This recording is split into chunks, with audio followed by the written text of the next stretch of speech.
या व्हायरल सत्य रिपोर्टनंतर पुढची बातमी अयोध्येमधूनच आहे। राम मंदिरातील चांदी चोरी प्रकरणी आता 6 जणांवर गुन्हा दाखल झालाय।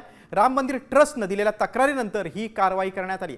या प्रकरणाची चौकशी करणाऱ्या एसआयटीने आता सादर केलेल्या अहवालात आणि शिफारशीच्या आधारे हा गुन्हा नोंदवण्यात आलाय। चोरी झालेल्या चांदीबाबत अधिक तपास सुरू आहे। संबंधित व्यक्तींचा शोध घेतला जातोय। 4 पुजाऱ्यांची चौकशी केली जाते। आपण अधिक माहिती घेऊया आमचे प्रतिनिधी शिवाजी शिंदे यांच्याकडनं। शिवाजी, 60 विटा चांदीच्या चोरीला गेल्या होत्या आणि आता शेवटी एफआयआर दाखल झाली, काय अधिक माहिती?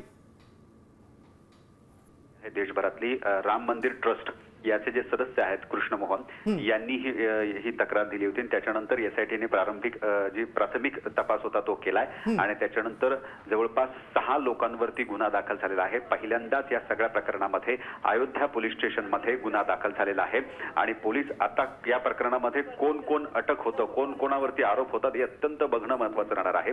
कारण सातत्यानं मंदिर प्रशासनावरती खापर फोडलं गेलं होतं। मंदिर प्रशासनातून ही चूक झाली होती आणि त्याच्यानंतर हे सगळं जो राम मंदिरातला जो भेट वस्तू आहे किंवा काही पैसे आहेत ते गायब झालेले आहेत। ही तक्रार झाल्यानंतर याची पूर्ण चौकशी केली, एसआयटीने चौकशी केली आणि त्याच्यानंतर आता एफआयआर दाखल झालेला आहे। यामध्ये 6 लोक असल्याची माहिती मिळते आणि या सगळ्या प्रकरणामध्ये उद्या या कुणाला पोलीस अटक करतात हे बघणं महत्त्वाचं आहे। अगदी बरोबर। आणि संपूर्ण चोरी प्रकरणानंतर संपूर्ण राम मंदिराचा ट्रस्टच वादाच्या भोवऱ्यात सापडलेला आहे। शिवाजी, तुम्ही सविस्तर माहिती दिलीत त्याबद्दल धन्यवाद।